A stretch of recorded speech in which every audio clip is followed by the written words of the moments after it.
demand and streaming on Paramount Plus. Coming up, severe weather is possible as we head into the holiday weekend.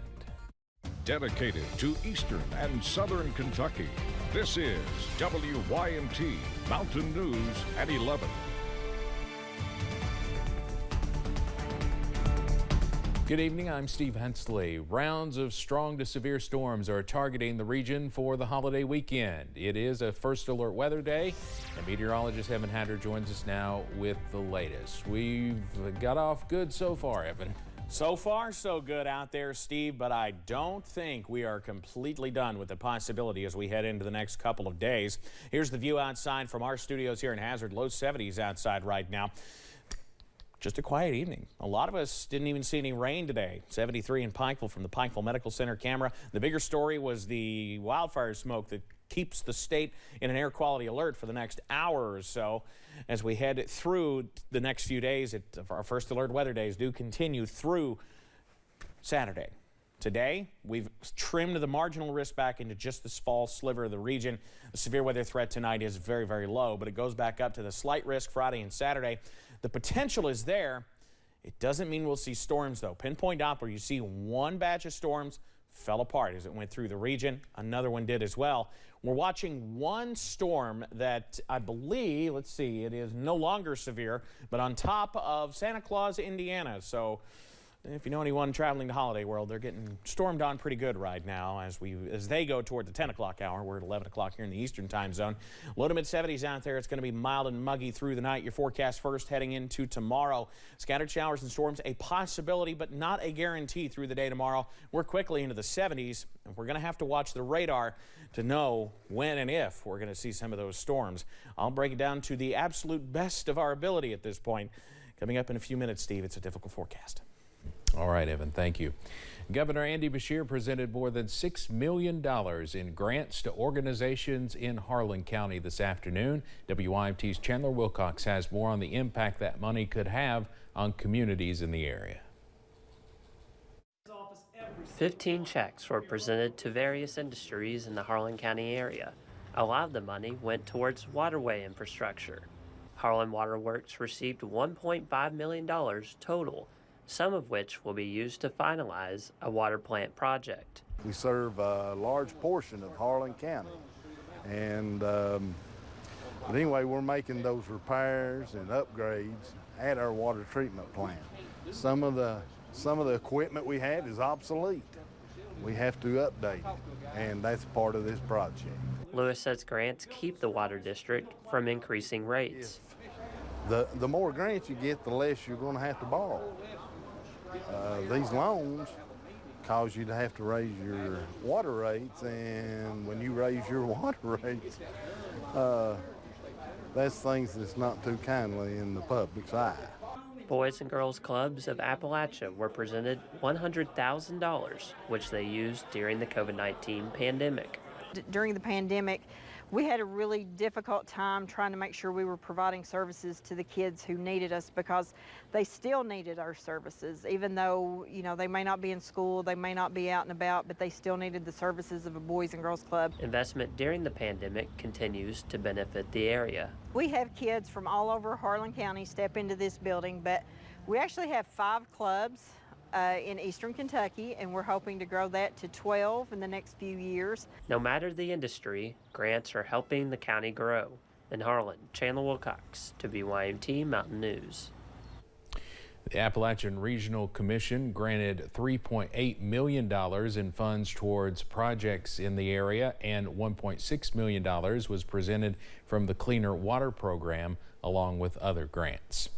Earlier today, U.S. Secretary of Transportation Pete Buttigieg was in Breathitt County. He was highlighting the recent announcement of more than $21 million heading to the Panbowl Lake Corridor project. Buttigieg says he wanted to see the area for himself, saying there is a huge need for infrastructure projects across the country, and Breathitt County is one of 162 places to receive a grant thanks to the new bipartisan infrastructure law. So a lot of Republicans were willing to cross over, work with Democrats to get this done because the need is so great. And when you're standing here, you're looking at these homes and businesses that were impacted by those floods. You see why a road is more than just a road. Getting 15 into better shape and doing the work on the dam and getting those sidewalks and cycle paths here, that can transform the future of a community like Jackson. And that's exactly why we fought so hard for this transportation package in the first place. This RAISE grant is the largest of 4 awarded to Kentucky and the only one located in Kentucky's 5th Congressional District. The Kentucky Transportation Cabinet applied for the grant funding.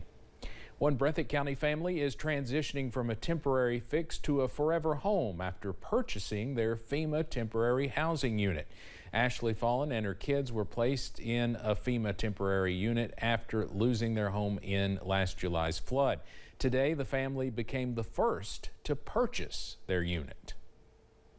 For me, it's been a wonderful experience. On the days I wanted to just throw in the towel, they've answered every phone call. They didn't give up on me whenever I wanted to give up.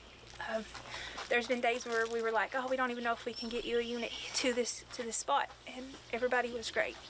They've really helped me through it.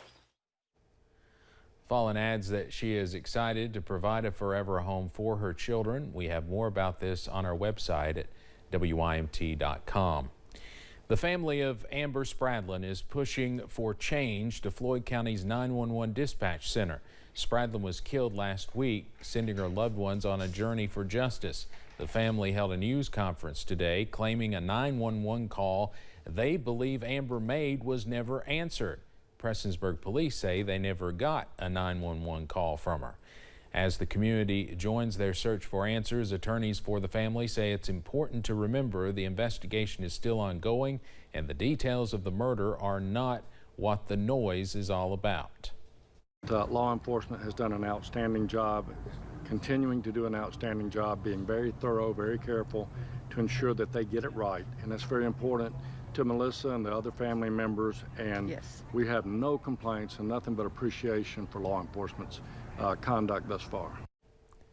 Attorneys say they are focused on getting the 911 service moved back to its original location with Kentucky State Police Post 9. As we first reported last night at 11, Candy Green Gonzalez's remains were found after around 2 years of searching. Gonzalez was last seen on June 1st of 2021 in Floyd County. Her cousin Jennifer Klein says the past 2 years have been difficult. That after like the 5th day, I knew, that wasn't like her. She would have contacted her mom, and just knowing that her mom heard the voicemail and for her not to contact Betty back as soon as she came to a phone is what really worried me. The family is now planning a funeral service for Candy. The Eastern Kentucky chapter of the American Red Cross hosted a blood drive at the Mountain Arts Center today to remember a man who gave his all to protect his community. Floyd County Sheriff's Deputy William Petrie was one of 3 officers and a K-9 killed in the line of duty during an ambush at Allen 1 year ago tomorrow. Deputy Petrie's son, Chase, says his dad donated blood regularly, and this event was the perfect way to remember him. He added, this year has been hard for him and his family, and he cannot believe it's already been a year. At times it's felt like it's flown by, and it's crazy that it's already been a year, but it's also felt like it's been 5 or 6 years. It feels like it's been forever since I've seen him. It's obviously been tough for us. Red Cross officials say 47 units of blood were received today, and around 150 lives will be saved because of it. The coal-producing counties in our area will soon see their share of a $74 million allotment. WYMT's Keaton Hall has more on this year's coal severance payout, which is the largest in the last 10 years. Producing communities without On Wednesday, Governor Andy Beshear announced $74 million would be going to coal-producing communities across the state. This money really belongs in the communities that are mining the coal. The money comes from 2 coal severance programs, which are funded by state taxes on coal mining companies. This is the most awarded in the last 10 years. These dollars help local governments pay off debts improve critical infrastructure, expand parks and trails, and improve projects that make Kentucky a better place for everyone to live. Perry County Judge Executive Scott Alexander says when he started 8 years ago, the county was receiving much less. Yeah, we was getting around anywhere from 100 to 150,000 a quarter. There was no leftover at the end of the year to distribute back out to counties as well. This year, Perry County was awarded $3.2 million. Alexander says they're focusing on improving quality of life with the money. And we're always looking to grow new jobs and grow the economy, but you also got to have things to do for the people that live and work here. So we're going to invest a lot in our parks over the next few years. This year's funding nearly doubles the amount doled out last year. In Hazard, Keaton Hall, WYNT Mountain News. Alexander says he wanted to thank the governor as well as Senator Brandon Smith and Representative Chris Fugit for their work in increasing the coal severance allotment.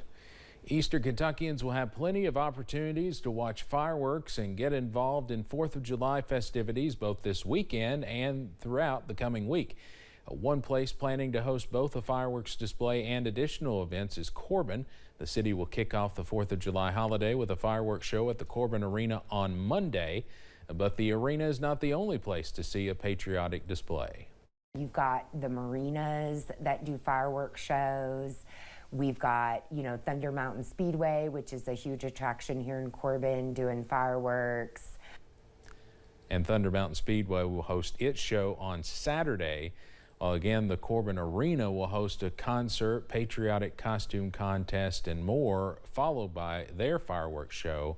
That one happens at around 9:45 on Monday, July 3rd.